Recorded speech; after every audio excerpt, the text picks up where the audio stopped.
Today I want to continue my exploration of why people isolate. The more I view the world, the more I see that people are isolating themselves. And they do it, and they don't even realize they're doing it. When I was on the cruise last week, people were in the midst of other people, but they were isolated. Why? Most of the time they were drinking. And when they were drinking, they were hiding what? Their authentic self. They weren't really being themselves, so they were isolating. So I want to explore this concept of isolation deeper. I think the more we understand what it is, the better we're able to deal with it. So like isolation, it isn't always a conscious choice. It's often a response to deeper feelings or circumstances. We isolate why? I don't feel I'm worthy. I don't feel I'm enough. We get into the whole judgment thing and comparison thing, and we're comparing ourselves to others. We see these pictures of people on social media that we don't believe we could ever measure up to, not realizing that they're all fake. So what we have inside is feelings of inadequacy, feelings of not enough. And our circumstances can also take us there. Maybe we were born in a poor part of town. Doesn't mean that you're poor, you were just born there. So let's look at the root causes of isolation. The first cause I want to look at is emotional pain and fear. People isolate, what? To protect themselves from emotional pain. People are scared that other people are going to say things or do things that's going to cause them to have emotional pain. So people tend to isolate because it feels like a safe cocoon. No one can touch me if I'm isolated in my own little room, in my own little world. What starts as self-preservation can lead to a deep, deep, deep sense of disconnection. And I think a lot of that started to happen during COVID. People were told to isolate. And then as they isolated, they disconnected from family, from friends, from spiritual communities. And many, many people have never come back because they're still afraid of the emotional pain and the fear of the emotional pain. So another thing that causes this isolation is overwhelming stress. People tend to isolate. Why? To reduce stress. If I'm not around stressful situation, if I'm not around stressful people, I'm not going to feel stressed. Therefore, I'm going to feel more calm. People feel that isolation is like the only way to regain control. And then, while short-term isolation can provide relief, prolonged withdrawal often exacerbates stress, making problems feel even larger.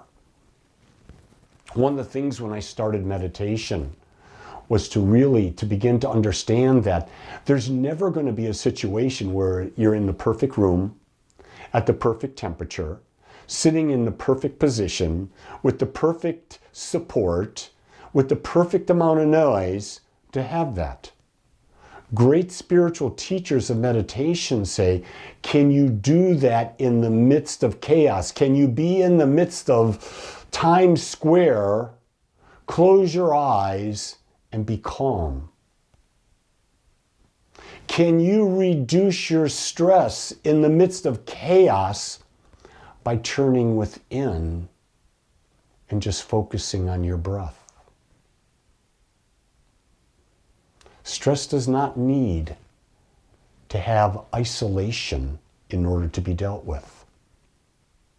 Another root cause of isolation is mental health challenges. Conditions like depression and anxiety often create a vicious cycle of isolation. Because isolation often deepens these feelings, creating a feedback loop that's hard to break. Depression carries the weight of hopelessness and convinces people that their presence doesn't matter, leading them further into solitude. Let's be honest with each other. You're not going to be accepted or feel good with everyone you meet, but there are groups of people where you're going to feel a connection. And when you feel that connection, you're going to be able to be your authentic self. When you can feel authentic, the depression goes away. The anxiety goes away. What we don't realize is that we are each other's cure. That's right. Connection cures. Another cause of isolation is the fear of judgment or rejection. People isolate having experienced ridicule in the past, or fear they won't be accepted for who they are. This happens in relationships.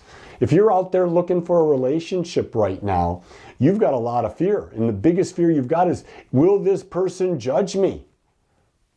And will they reject me, or will they accept me? And then what do? You'll do everything so that they don't reject you, when in retrospect, they were never a vibrational match with you in the first place. You probably shouldn't even been with them. But because you want to have this connection, you don't want to feel so isolated, and you don't want to feel judged, you'll just do whatever it takes. You see, this fear of rejection or judgment can be especially strong with individuals who feel different. It doesn't matter if it's due to their appearance, their beliefs, or their past experiences. But let's be real with each other. We're all different. There's no one that's normal. Because what is normal? We think we know what normal is, but it's just some preconceived idea that's not even real.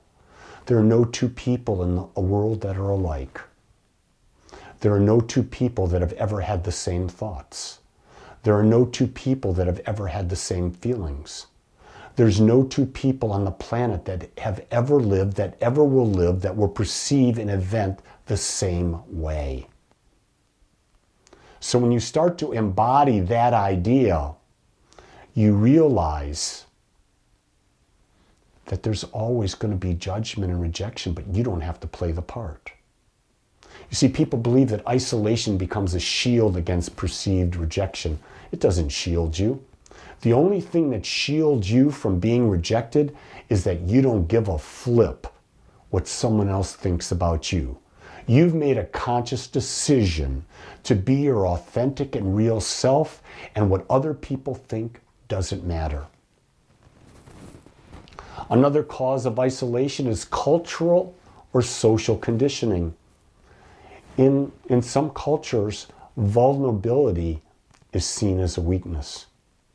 People are taught to go it alone and not to burden others. This mindset often leads to isolation, even when intuitively the people know that connection might be the solution that they need. Many cultures talk that if you can't do this on your own, you're not strong enough.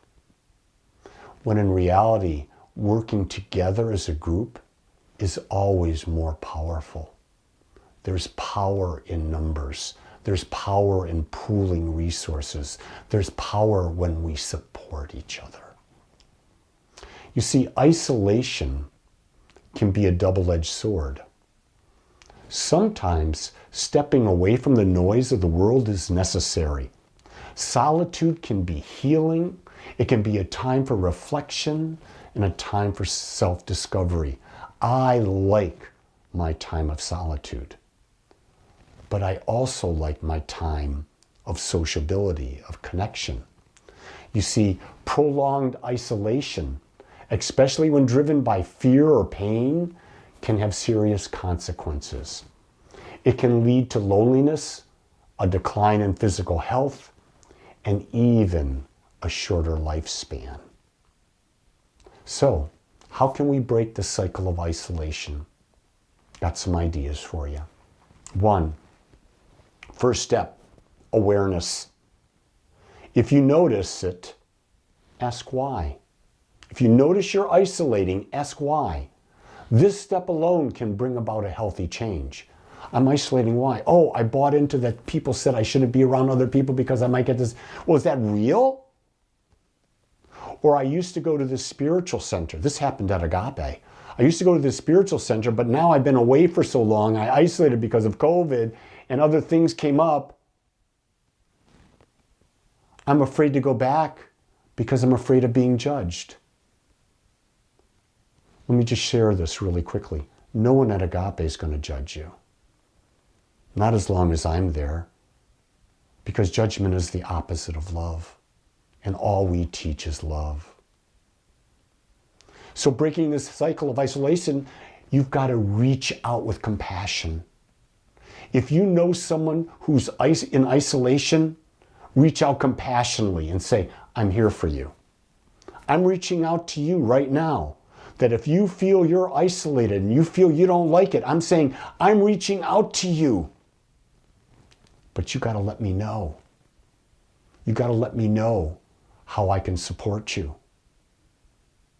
I am here for you.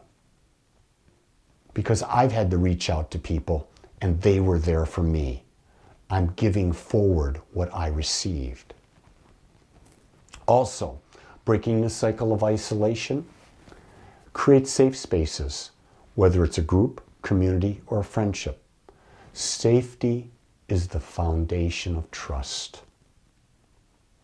I've had people this last week that I've never met schedule time with me to further go deeper and deeper into their own evolution. And the reason is over time, by watching me, for whatever the reason, they feel safe. Safety is the basis of any good relationship. It's the basis of being a part of any good community. If you feel safe, you'll open up and you'll be your authentic self. If you don't feel safe, you'll keep the mask on and you'll never trust. Breaking the field of isolation. Sometimes it requires seeking professional help. I'll be very honest, there are things I'm not capable of doing with certain people. And I understand that, and I refer those people to get professional help.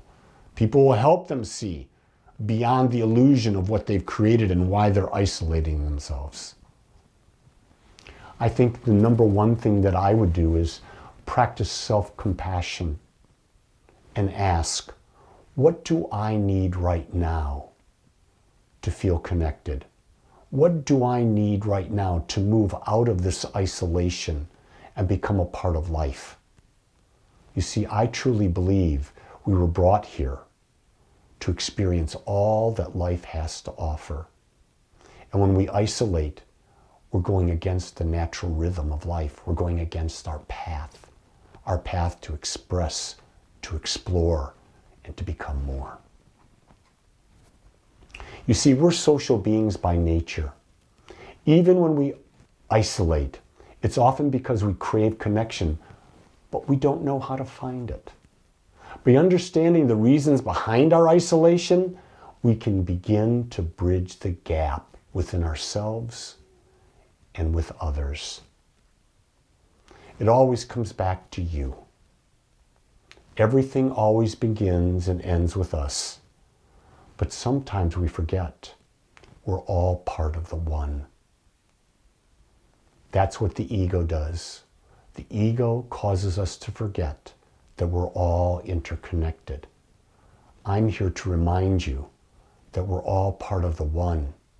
And if you're in need, ask. The master teacher said, ask and it will be given. But if you don't ask, you'll receive nothing. The responsibility is yours. And you can ask, and it will be given unto you. Make this your best week ever. Reach out and connect. Come back to life. Life wants you.